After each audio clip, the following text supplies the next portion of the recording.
lalaki! Ayan mga ka-farmers. Bilas. Oh, ang taas ng kanyang liig. Oh, lalong-lalo na siguro kung malalaki ito. Magandang araw po sa inyong lahat mga ka-farmers. Muli naman tayo magbabalik sa ating munting YouTube channel, Buhay Probinsya with Capri. So, ngayong araw na po ito ay kukunin po natin yung isinala ko kaninang umaga na bubo. So, sana meron pong kukuha. At least naman po ay makakuha po tayo. Hindi na po tayo bibili sa palengke ng isda. Yan mga farmers. So, unang-una po sa lahat, maraming salamat sa mga bagong nakapag-subscribe sa aking YouTube channel. Maraming salamat po sa inyong lahat. At sa mga solid supporters ko dyan, maraming salamat sa inyong lahat. Sana huwag kayong bibitaw sa darating pa po kong mga video. So, salamat sa inyong lahat. Ayun na, puntahan po natin yung bobo na ating isda lang kanilang umaga. Let's go mga farmers. Ayan yung kuwan. So dito po natin inilagay baka mayroon ng kuha. Ayan, okay, parang gumagalaw dito. Okay, sana mayroon.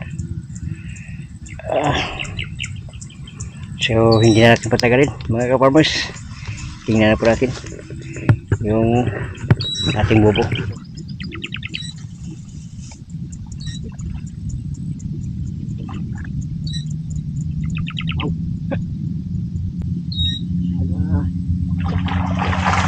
Wow!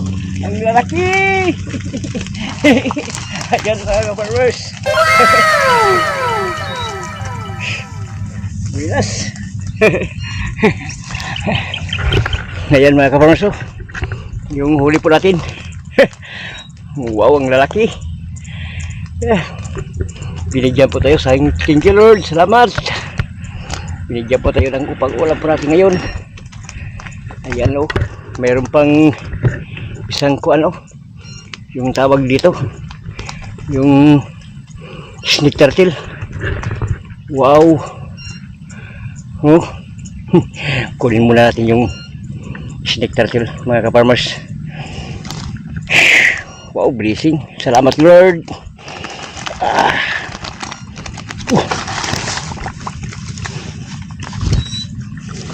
Ayun, nakabuhi. Yun, wah, buti na lang nakita ko. Sorry natin.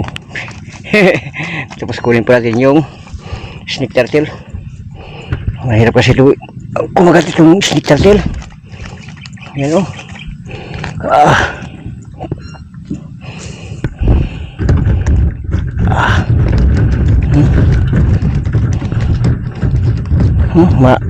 Matalim kasi yung kuwan niya, yung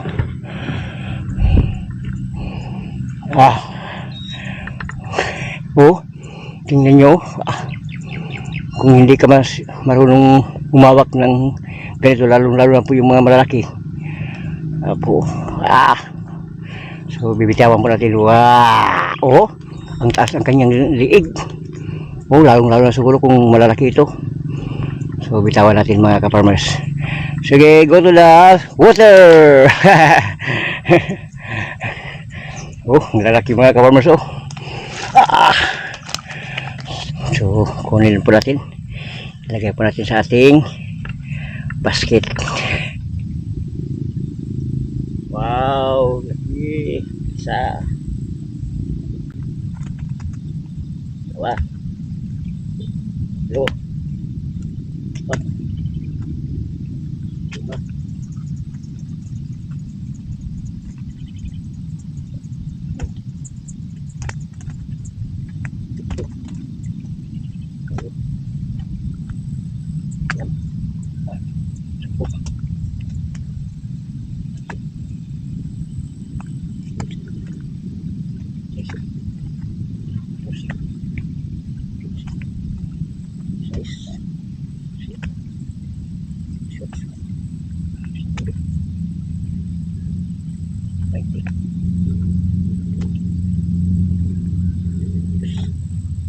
Yes.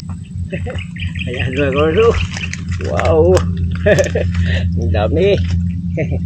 Thank you Lord. May pag-ulam na tayo. May biyaya.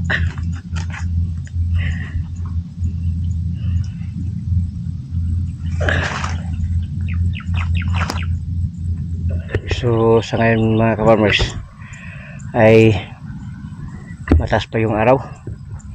So ililipat lang po natin ito pagka mamayang hapon, alas 5 ay ating babalikan. So ito pa natin sa doon sa mas mababa na parte niya. So dito na din ilagay, baka hindi malalim dito. So ilagay po natin yung kangkong. Ayan.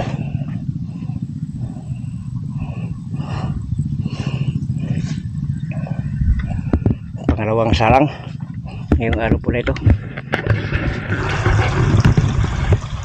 So yan yung kuha po natin na tilapia mula sa kanal.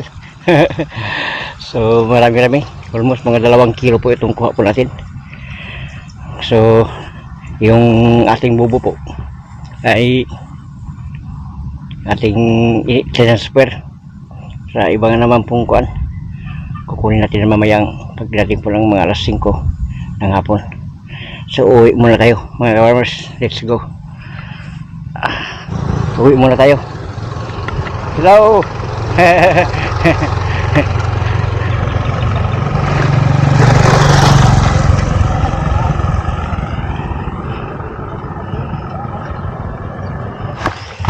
Ang kuha po natin. Wow. Ang lalaki mga ka-farmers. Ayan. Big shots. Oh, wow. halos pa parehas po sila lahat yung nakuha po natin. So lilinisin po natin ito. Mamaya na po mga 5:30 kunin po natin yung bubo po natin dahil inilipat natin ngayon. Yan kasi yung mga kangko, alaga kong pusat saka aso, kaya maralibre na rin sila sa kanilang maulam. Buti na lang nakapagawa po tayo ng bubo. Yung pusa ko, 6 na piraso. Tapos yung aso ko po ay 4. Kaya kung talagang bibilihan mo palagi ng isda po ay talagang kuan. Hoy, happy Valentine's ma'am. Yung anak ko dumating. Valentine's Day kasi ngayon. Oh. Ayan na. Yan ang trabaho ng aking mga aso kapag dumating yung anak ko galing sa eskwela. Finish mga ka-farmers.